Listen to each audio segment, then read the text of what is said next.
This video shows you how to create a report task in Qlik Cloud.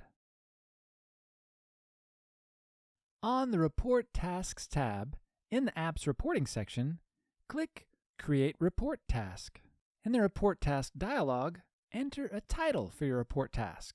You can also fill in the optional description field. When done, click Upload New, or add an existing template that was previously uploaded into the app. The templates themselves are created with the Qlik Excel add-in. When done, click Next. In the Output dialog, type in a file name.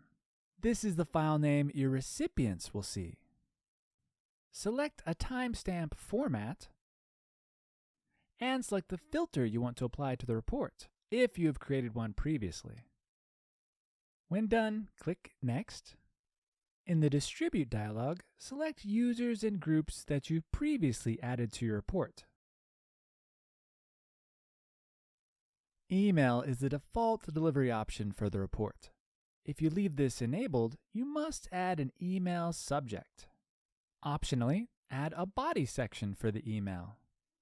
You can also send the reports to a report folder in Microsoft SharePoint.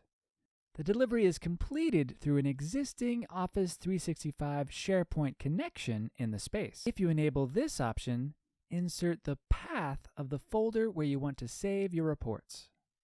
When done, click Next.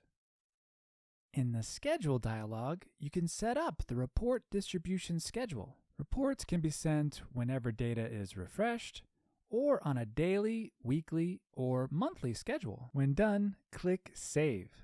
Your report will now be sent to your recipients via email and stored in the distribution folder at the scheduled time. You can send the report manually by selecting Send Now from the menu. Once the task has been executed, the report will be delivered to your users and will be available in their email inbox and in the distribution folder.